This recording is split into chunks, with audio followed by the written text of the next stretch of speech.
Raphaella, where are you, Raphaella? Well, you were on mute the whole time until just now, so I Are couldn't you hear the kidding intro. me?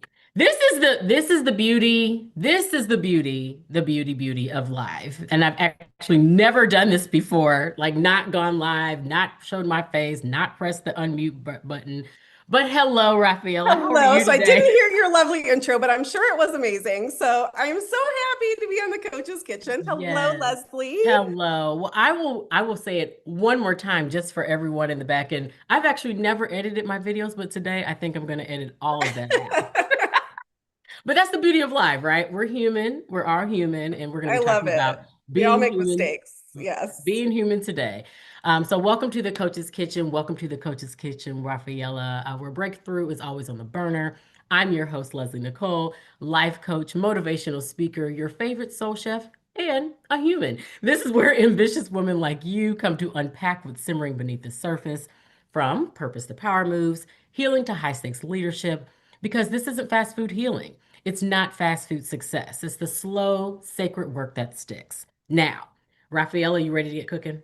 I am ready, and I don't eat fast food, so I'm ready for this. That's amazing. I think we need to have a sidebar conversation about that.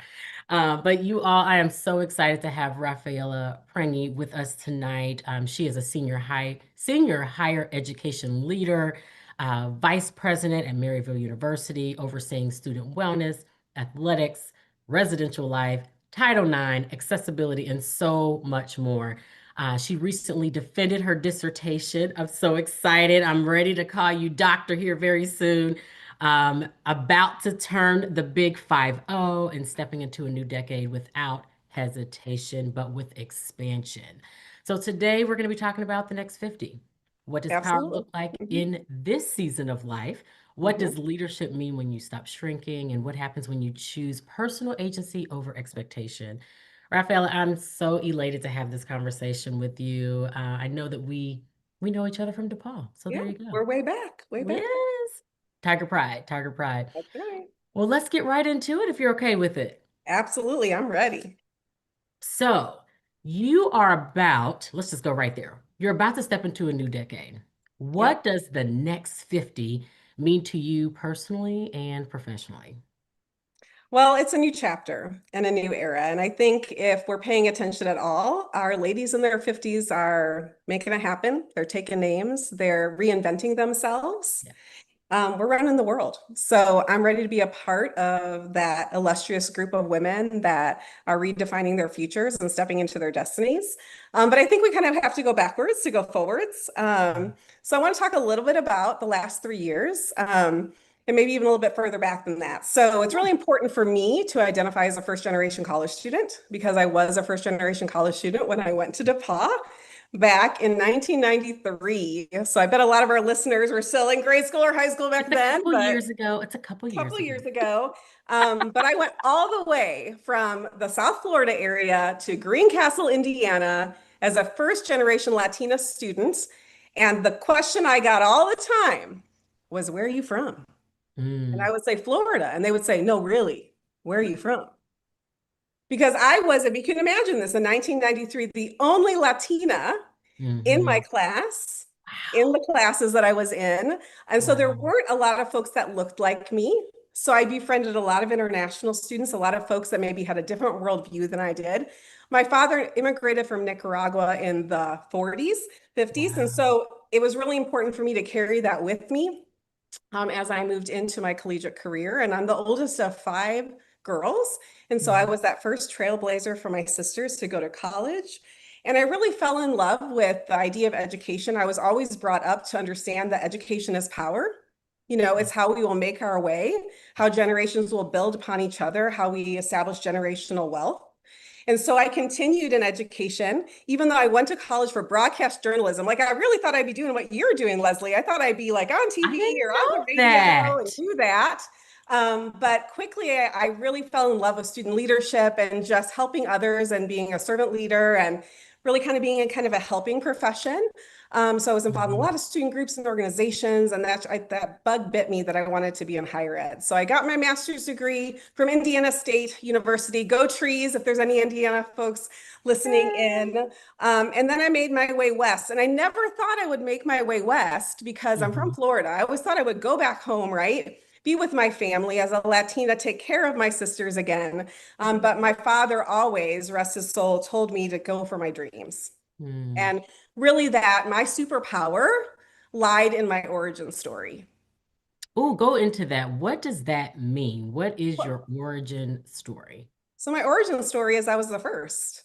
I was the Mm. first, and Hmm. I was really there to lead the way for others. And I still feel that way. My dissertation I just defended actually was on the concept of familismo in the Latin American community and how Hmm. we can use that construct to help Latina college students persist at a higher rate on university campuses. You know that a lot more Hispanic and Latinx individuals are going to college or going to higher education institutions, but we don't necessarily have the infrastructure to support them. And so Yep. that's really what my dissertation was about, is providing a framework and a roadmap for how institutions can really support the fact that many Latinas specifically are struggling with issues like Marianismo, like mestiza identity, where they're kind of straddling their family obligations Hmm. with their want to be achieving excellence in the academic space and the Hmm. expectations that their family has of going further and being the Yep. one and being the Yep. first. So I think that origin story is so important to think about, not so much as something that should be kept a secret, but for many women of color, I think we need to talk about those origin stories as what has created our superpowers and our Hmm. skills. I Hmm. think about the fact that I grew up really taking care of my younger sisters my whole life up until I went to Hmm. college, right? Lived there, helped them. And we talk a lot about for female leaders, like getting a seat at the table, right? Like you got to Hmm. earn that seat at the table. Well, here's what Hmm. I'll say to my Latino women, my eldest daughters out there. I hope you're listening. Is that we don't need to earn that seat because we built the table, we Come cooked the on. food, Yes. and we made sure everyone ate before we did. So it is so important that we have confidence in our origin Hmm. story and the skills that we were able to amass just as Hmm. family leaders and as matriarchs, as folks that took care of other people. And I really believe in higher education, we're in the business of caring for students and taking care of people's children. Hmm. And folks are entrusting us to take care of their young ones. And I feel like I was built for this. I was Yeah. made for that. So that's kind of my origin story. And so fast forward, I worked in higher ed for a very long time at a small little school in Decatur, Illinois called Millikan University. Shout out to I my big blue I folks know out there. Milliken. I actually worked there for 24 years. And I Wow. really do credit Milliken with helping me become the generalist I am today. I had my hands in every part of an institution's culture, and I learned so much in those 24 years. My first job out of grad school there was schlepping tables and putting on events for students. So I was carrying Mhm. 8-foot tables, in my jeans and my polo shirt, doing union operations. And then I moved all my way all the way up to the vice president for student affairs there in 2014. So I started there in 1999 to 2014. And I talk to a lot of our students now who want to kind of have that C-suite job right away. And I say, hey, folks, it took me 20 years. But I wouldn't, trade those 20 years for anything because I learned so much. Life experience is so important. Understanding Mhm. different perspectives, being put in challenging situations before you were ready. I think my entire career working at a small school, it's kind of that fear we talk about in this podcast. We're talking Mhm. about fear as being one of our kind of themes. Yep. It's scary to keep jumping into new spaces where you don't know the information, but you've got to be able to learn quickly. And that's what a small institution helps you do, not Mhm. only as an employee like me, but as a student. And I firmly believe in the small liberal arts institution education because you get to put your foot in so many different spaces Yep. and you come out as a well-rounded individual that's really ready to be the best candidate for that first job. I mean, you are elevated above a lot of your competition because you've been able to pivot and learn so many new things in that experience. And so Mhm. 24 years there. And then it's going to be important. I turned 48. Mhm. Okay. And you heard me say my father rest his soul, but I also I lost did. my mother when I was very young. I lost my mother when I was 22 years old, Oh, Jesus. and I lost my father several years after that. But my mother died at the age of 48. of Mm. multiple myeloma, which is a type of lymphoma, which at that Mhm. time in the 90s, there weren't a lot of medical Mhm. advancements to Yep. treat that type of cancer. Now there is a lot more, expectation of a lifespan once you're diagnosed. But unfortunately, my mother had a very short bout with that cancer. I lost her while I was in my first year working at Milliken. But when I turned 48 just a couple years ago, it was kind of like a reckoning for me. It's Mhm. like I've outlived my parents. Mhm. And that's a really weird and strange thing to experience. And so Mhm. I started to really soul search and think about my identity, what that meant to my children. I now have two college-age children that, have been the compass of my life, the center of my Mhm. life, and kind of what I wanted my next decade to look like. So at 48, I really started to think about turning 50, what I wanted to accomplish, and a little morbidly, I guess, thought, if I only have a couple of years left, she didn't know that at that time. We don't What know. do I want that time to look like? Right. What do I want my legacy to be? Mhm. And I always knew that I wanted to be in executive leadership and higher education because there's not a lot of women that look like me in those spaces at all. Actually, Latina women are the least represented women in the C-suite and higher education. And I worked with a lot of Latina women at Milliken that I wanted to show that there was a space for them at that Mhm. table they had already built and they didn't have to earn it. They just needed to step up to the table, pull their own chair to it, and sit down. Mm. Right. So start soul searching. And right around that time, I think everything happens for a reason, right? Mhm. I got Okay. contacted by a search firm about some different openings in the region. And I've been a VP for some time. And that's how that works. We know that in our industry, right, Leslie? We kind of tap people that have been in roles for a little bit of time and I'm said, aware. do you want to That's move what I on? do Do you for a want to living now. change? Right. And I got tapped for a role at Maryville University, St. Louis. Yeah. Um, and I had ties to the region. My husband's family is from the Edwardsville area, Alton, Illinois. And so I'd been in St. Louis a lot. Love the city, love the community. The greater St. Louis metro area has so many philanthropic organizations, does so much good for the community. But I was not familiar really with Maryville. Mhm. Mhm. But when I stepped on campus, I knew it was a different place. Yeah. And just like when you have a child going to college and you're doing the college search process and it just feels right, as an adult, when you're looking to do a job search, I also believe it's a mutual selection process. Mhm. And Mhm. you start to think about, does it feel right? Is this a good fit Mhm. for me? And the folks I met at the institution were wonderful, and I could see that we could build a team there, could really make a difference in students' lives. But it was so scary to Yeah. think about leaving Millikan after 24 years. I mean, that's a long time. And I It's a long honestly, time, when you said like, Leslie, I have a new job, I was like, really? right? And that it would also mean that I'd have to leave my family. I'd have to live separately from my husband for a while, live separately from my children. My children were just kind of getting to college in that Yeah. time period, really formative time. Yeah. I wasn't really sure. But I knew if I wanted to advance in higher education, I needed some different experiences. Mm-hmm. I needed to widen my portfolio, and the Maryville position really offered that for me, and just a different type of student profile, Sure. footprint, programs, lots of differences from my Millikan experience.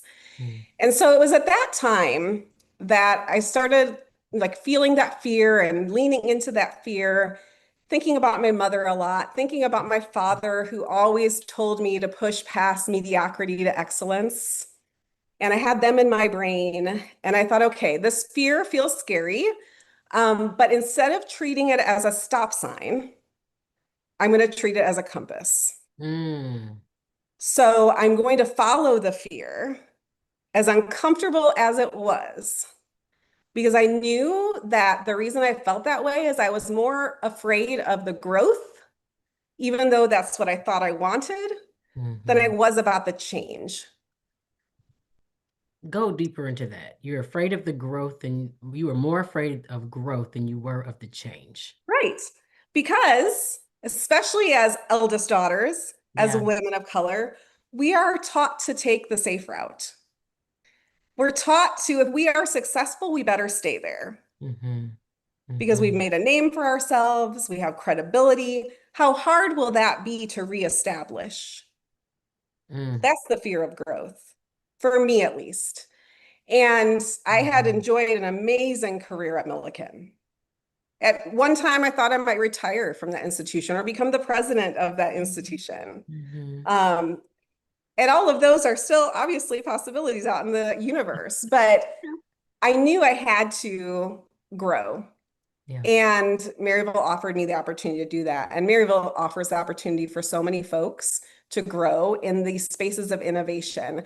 I've had the opportunity to work with online students, with artificial intelligence, with awesome technology. We're an Apple Mhm. distinguished school. There is so much that we offer our students that's non-traditional from a traditional small campus feel, but we still retain that family and community atmosphere. And so I love that.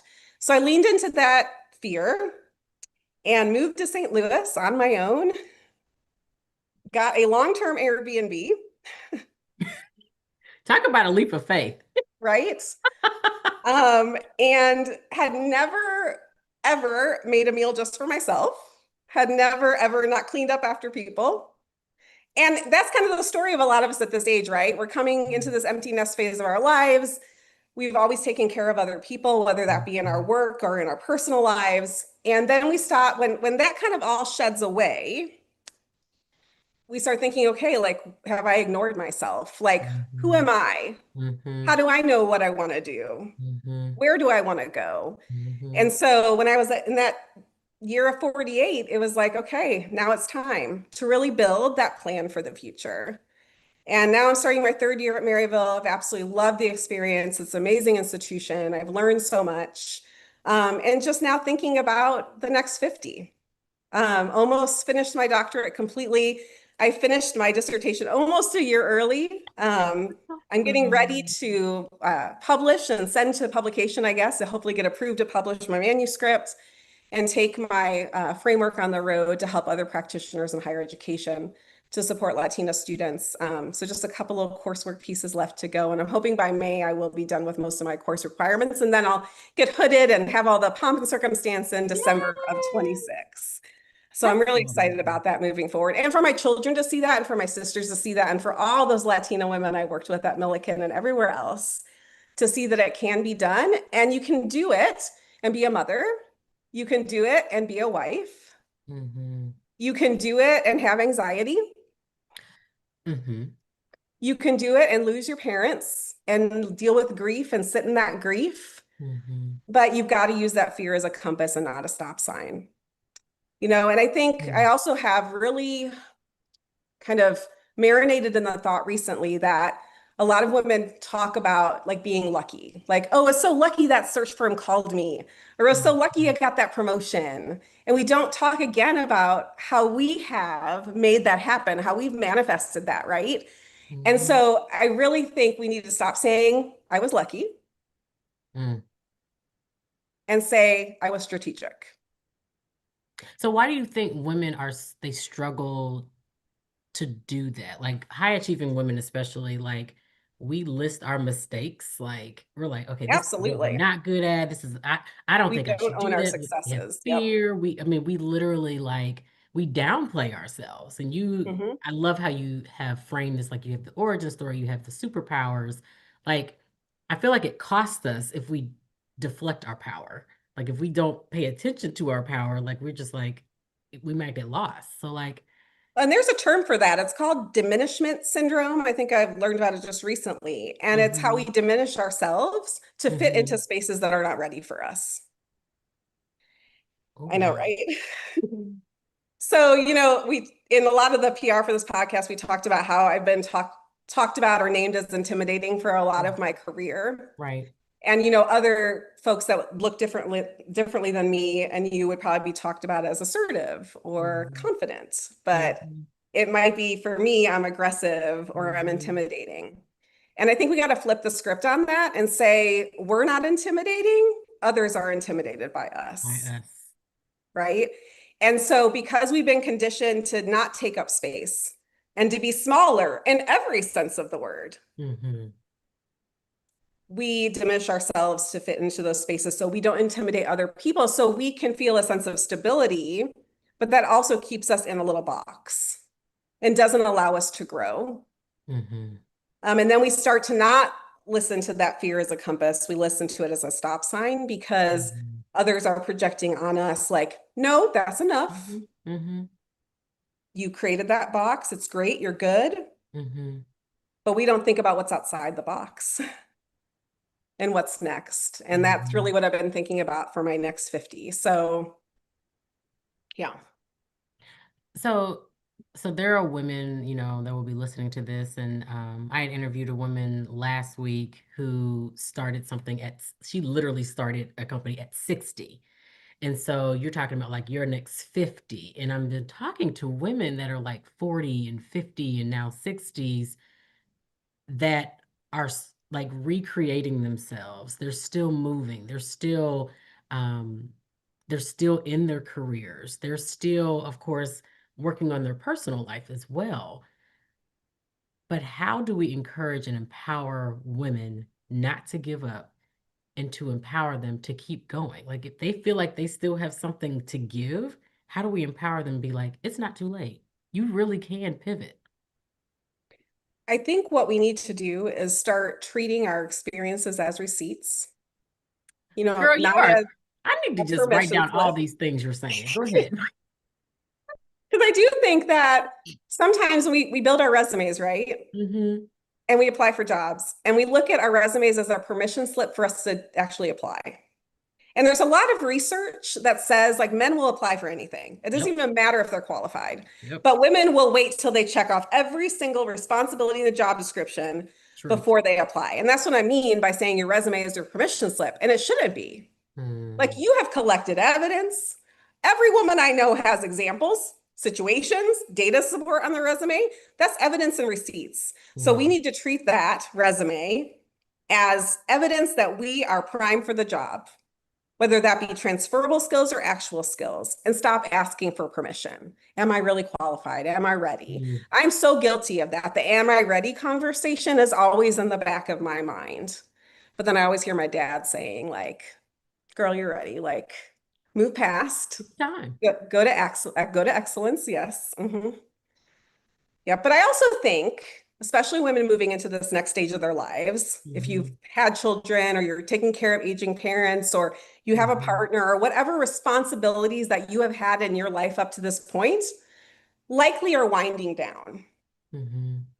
And it Mm-hmm. has become now kind of the precipice for you to decide, will you stay the caretaker or will you take care of you? And I think I have really leaned into that and said, I have spent my whole life making sure everyone ate before I did. Now I want to eat, right? Mm-hmm. And so I think it's time for women of our age to think about how we practice self-care, Mm-hmm. how we take care of our well-being for the next 50, and to know that we don't have to slow down, that we have Mm-hmm. so much to offer our industries between our life experience as caretakers and parents and mothers and matriarchs and sisters and all of those different roles that we take on, Mm-hmm. community, philanthropic folks, folks that have done service. I mean, there's so many different experiences that layer over each other that make us Yeah. ready to be Yep. huge contributors in the workplace Yeah. and so much more life experience than our younger counterparts. And it's also Mm-hmm. our job to start mentoring, right? Mm-hmm. And being those mentors and bringing up the younger generations. Mm-hmm. And I don't know if you've read Stacey Abrams' book, but she talks a lot about the board of directors too. I do have my own personal board of directors, Yeah. though. So, I mean, I think too, Yep. we can become people's board of directors, Mm-hmm. but we also can continue having our board of directors and Absolutely. those folks that are younger and older than us, depending on what we Mm-hmm. need. But I think really giving women of our age agency Mm-hmm. to take care of ourselves Yeah. and knowing that we have built in our experiences for our loved ones and people we care about, the ability for them to take care of themselves. We've done Yeah. that job. We've showed them how to do that. We've modeled that. Mm-hmm. Now let them Mm-hmm. take care of themselves so we can take care of ourselves because we have earned it and we deserve it.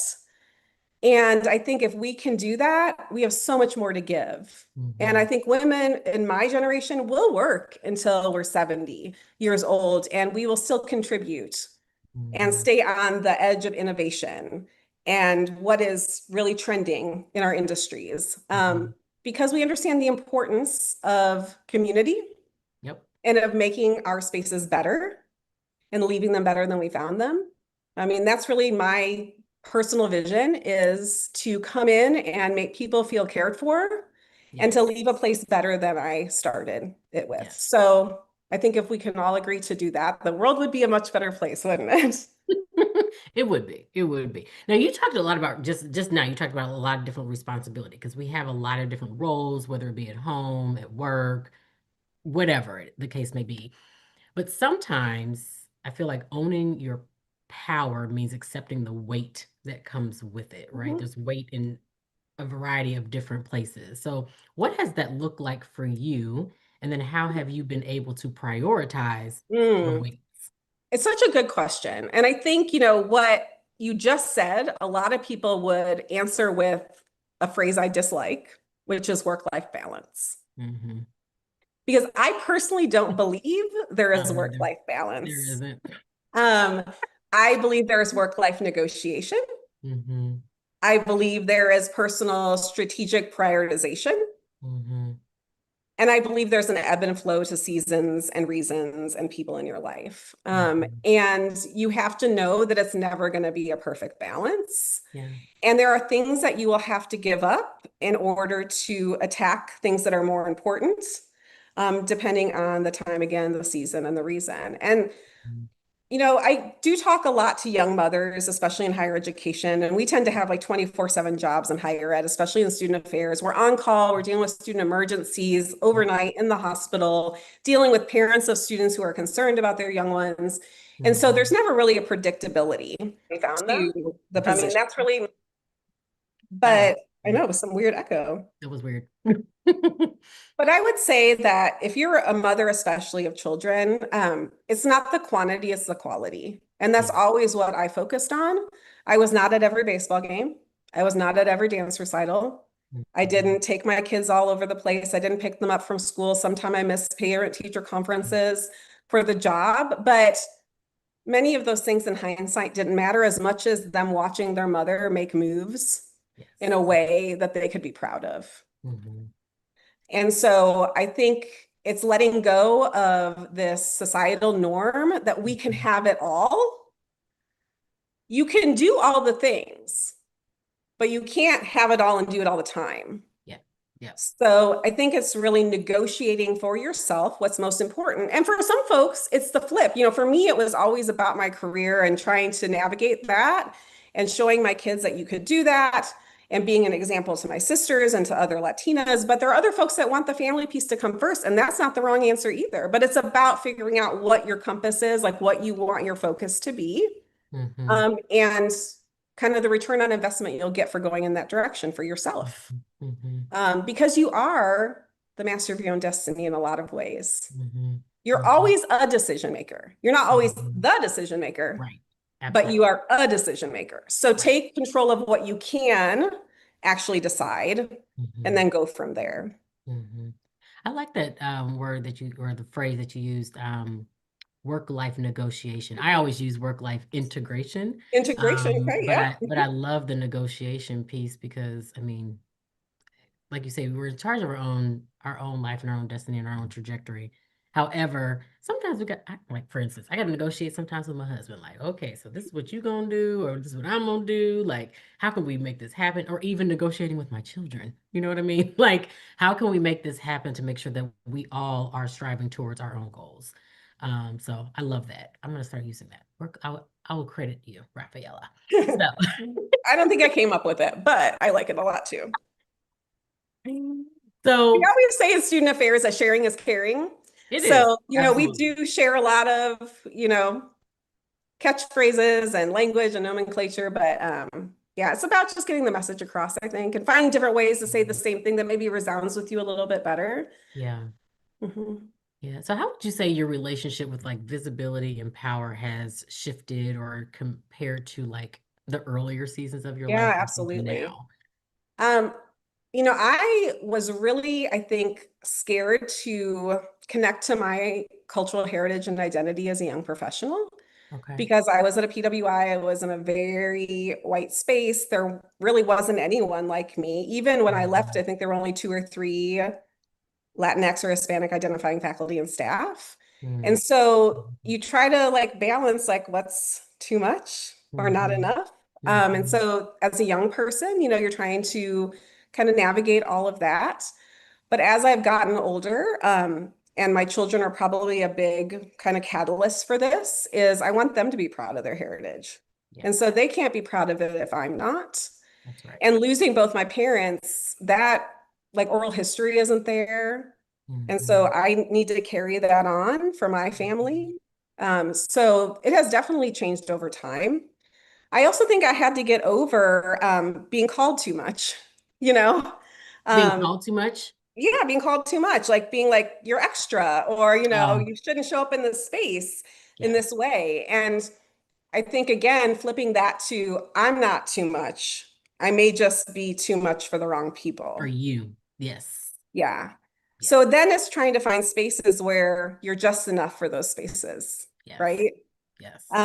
And it's crazy. I think certain spaces and certain leaders and certain folks in your life can make you feel so Mhm. small, but you Mhm. can't give them your agency. And that's why you need your board of directors. And Mhm. that's why you need your support system outside of your workplace, because it's so important that you can go back to those folks and that they can say, Mhm. no, here are the receipts. Here Mhm. is the evidence. Remember your origin story, right? Yeah. Because we can all get down in the dumps and not feel very confident Mhm. and have those times where we just feel a little bit lost. But that's where you really do need to lean on other people. We are Mhm. strong, independent women, and yes, we can do it all by ourselves. I always put my hands on my hip. I'm gonna do it myself. Do myself.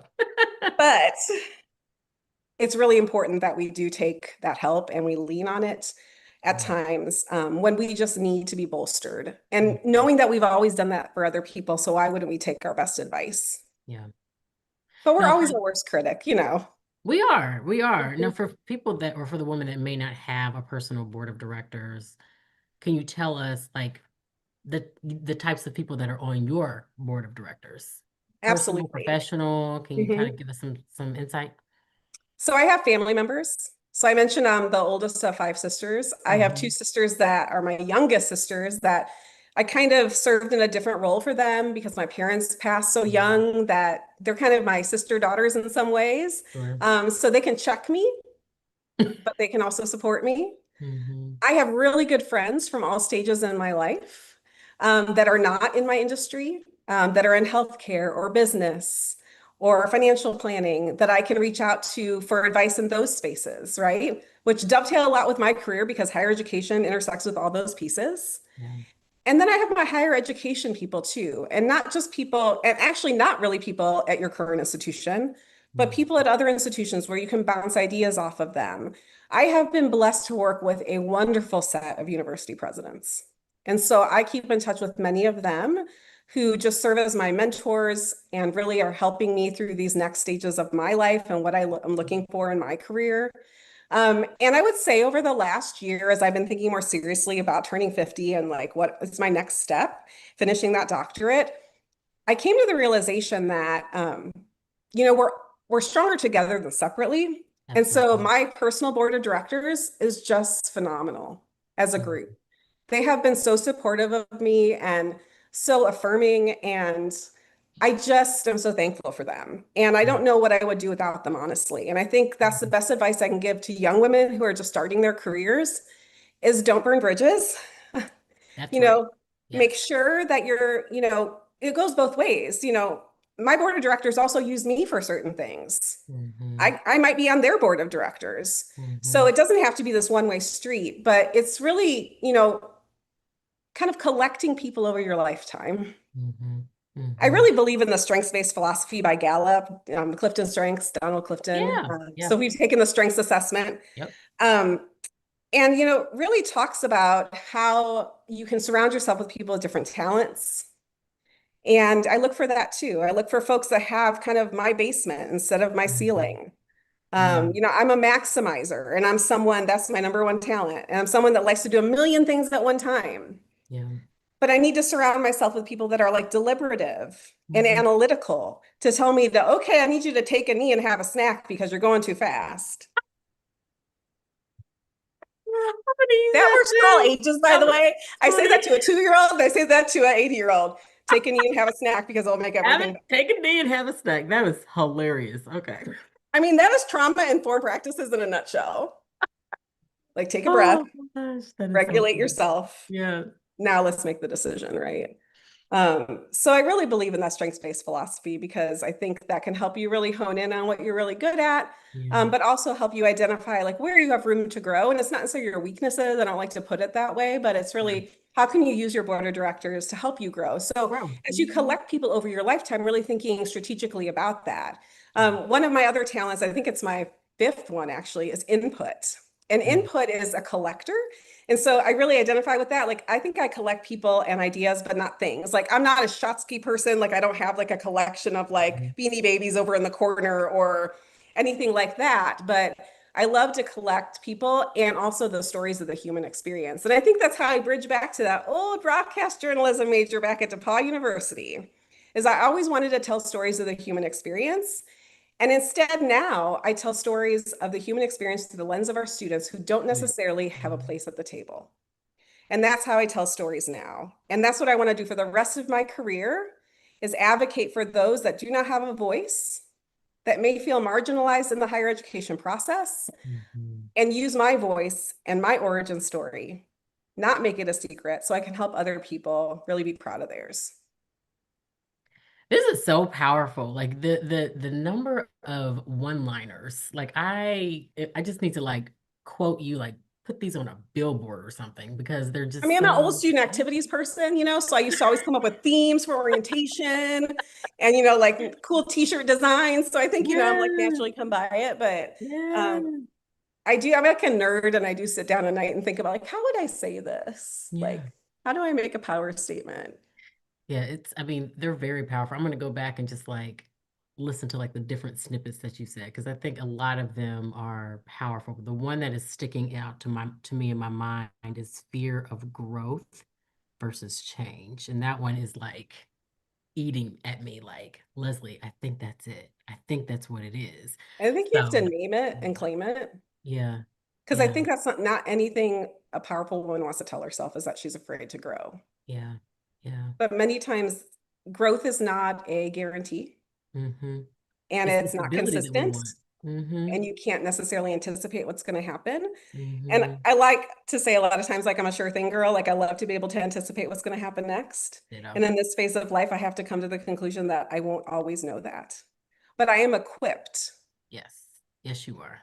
And, More. if anything's taught, like my life, if my life experiences have taught me nothing else, it's that survival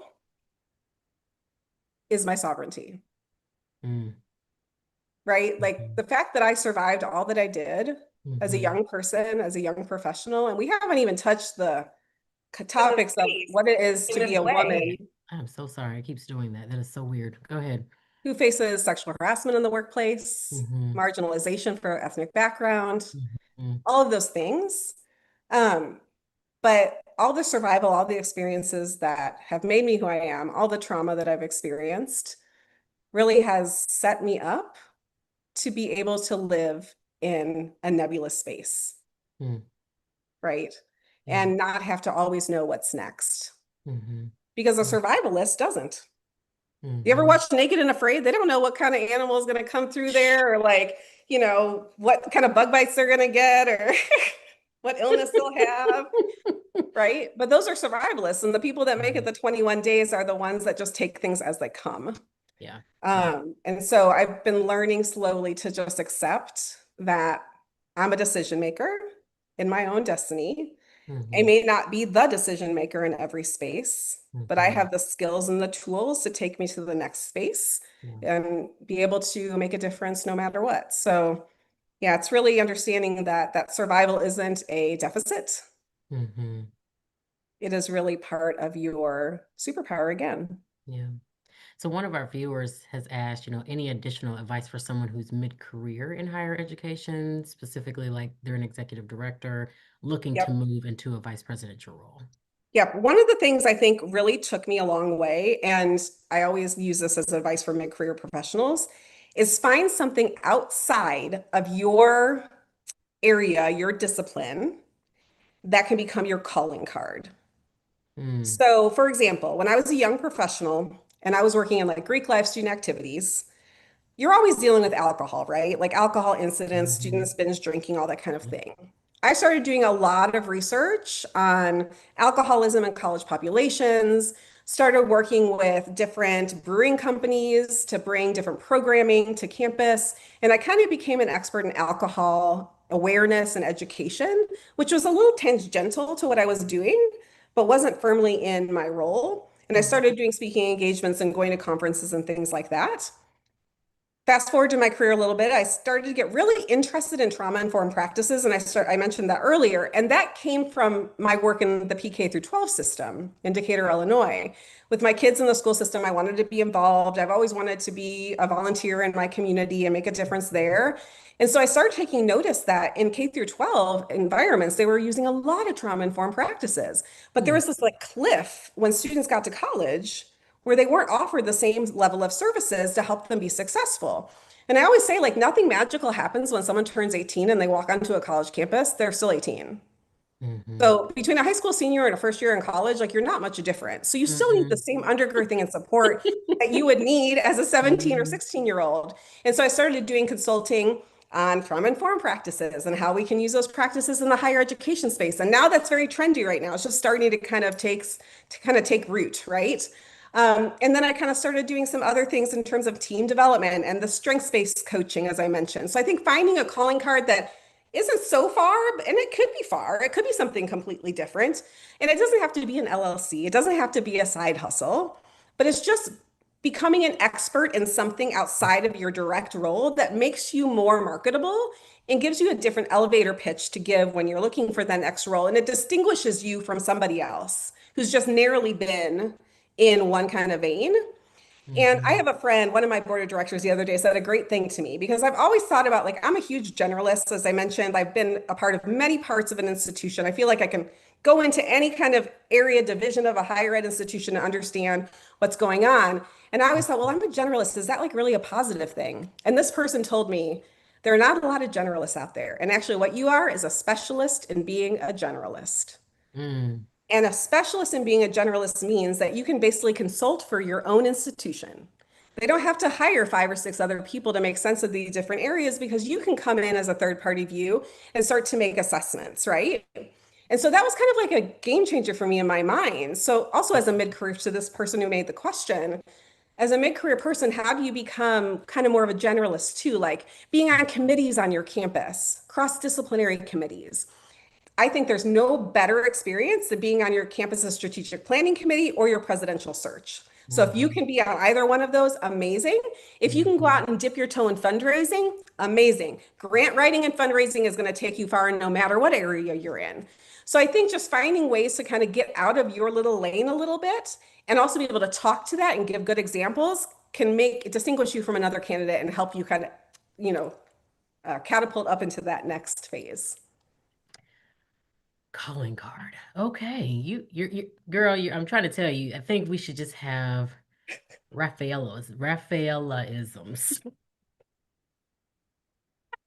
They're so powerful. It really is. It's so like, and you said, you had to come up with themes and all of that, but I just listening to you, I'm just like, it just, I don't know. It's very, very enlightening. Um, I can't believe we're almost at time because I My could talk goodness. to you like all day. I know, it However, went so fast. yeah, it always does. So for women listening who are standing at the edge of something bigger, and for that listener and for the other listeners, whether it's more leadership, more visibility, more impact, how can they tell the difference between fear that it's a warning or fear that it's growth? Oh my gosh, such a good distinction. I think that your body keeps score. Hmm. So when fear is a warning signal, you will feel it in so many different ways. Yeah. When fear is just apprehension for growth, Hmm. it will just be That little voice in your head that says, I don't think I'm ready. Mm-hmm. If it's saying other things like, I don't feel safe, Mm-hmm. this feels toxic, Mm-hmm. this is not a fit, that's the warning signals. But if what your innermost child is saying to you is, I'm not ready or I'm not good enough, that's the fear of growth. Yeah. It's trying to sabotage you. Mm-hmm. Because if you're in the position to consider a change of that magnitude, something has led you there and you are indeed ready. You Mm-hmm. have the receipts and you have the evidence. Powerful. And I would say to our listeners, I am happy to talk with anybody. I will be on your board of directors, or maybe I need you on my board of directors. And let's uplift each other because there are not a lot of us women in totality, no matter what our ethnic or cultural background may be, Yeah. that are in the C suites and who really have a passion for serving others and doing things for the very right reasons of Mm. lifting those around us up and making our communities better and changing family trees. I used to have a president that told me that he was in the business of changing family trees. And I think that is such a great way of Mm. saying paying it It forward is. and helping the next Yeah. generation build on all the different types of cultural capital and wealth than the generations before them. So let's change Yeah. family trees together. And that's why we both have on green today. And green's the color of money. But I besides that, mean, that too, that too, that too, that too. and don't So, undervalue yourselves in the negotiation process. That's another yes, thing. yes. Ask So for it all. The worst thing my someone can tell you is no. that is true. And that is very, very true. So two-part question. If someone wanted to do their own superhero audit, where should they start? And then after that, how can people contact you? Honestly, probably how I came aware really Mm-hmm. of my origin story is I started writing an autobiography. I'm a Mm. writer. It's called Under the Shade of the Mango Tree. It is not yet released. My best friend will say, why haven't you sent it to a publishing company yet? But it's sitting there. Maybe in the next 50, that's another goal. But I think you have to take stock in what your history is. Yeah. And I think not only putting up the mirror to yourself and looking at who you are and were in the stages of your life, but asking those around you to also reflect on those stages of your life and what they saw in you, because they could see some things that you have not yet Mm-hmm. acknowledged. And I think those pieces can really give you power and agency to help craft your new beginning. You're, Mm-hmm. revolutionizing yourself. And Mm-hmm. that was really helpful for me to ask folks, like, what do you see in me? Like, why did you give me this opportunity? Or Mm-hmm. why did I earn this opportunity? Why was I ready for this opportunity? Mm-hmm. So I think taking your own audit, but also asking for peer review Yeah. Yeah. of your origin story and then writing it down because we all know the difference between dreams and goals is that we write them down, right? I always tell my kids that, like, put it to paper. They can Mm-hmm. change, they Yeah. can pivot, but put it to paper. And I think for your origin story and to understand your superpowers, you need to really sit with it Mm-hmm. and consider it and not just up in your head, Right. but down on a piece of paper and with the help of your support system. Powerful. So you mentioned being available. How can people connect with you, Raphael? Absolutely. Find me on LinkedIn. I am the only Raphaella Prange on LinkedIn as of now. So you can find me, my first and last name, LinkedIn/that. But happy to accept anyone's LinkedIn invitation. Also happy to come talk to staff members, teams, and also just have phone calls, Zooms, meet up for coffee, meet up for a glass of wine, whatever you'd like to do. I'm always looking to connect with other baddies in female leadership. So I'm so thankful that you had me on today, Leslie. It was a fun conversation. I went so It fast. was, and thank you so much for your patience. I'm just like, that was the most technical difficulties I've ever had in 12 episodes. So I apologize, but I thank you for your grace. It makes it distinctive. That's all you It told me. does. It does. It just shows that, you know what? things happen and we're not perfect. So Right. yes. Well, thank you, Rafaela. I appreciate you taking your time and joining us on the Coach's Kitchen. I appreciate everyone else for pulling up a seat at the Coach's Kitchen. If today's conversation stirred something in you, share the episode. Tag me at Leslie Nicole Speaks or at tck.live on Instagram and let the people know what's cooking. We talked about a lot of ingredients tonight. Oh, we sure Yeah, we did. did. And if you're standing at the edge of your next 50, your next 40, your next 30, ready to stop downplaying your power and start operating from it, reach out. Reach out to Rafaela, reach out to myself. You do not have to expand alone. Until next time, stay bold, stay whole, and y'all better get to cooking. All right.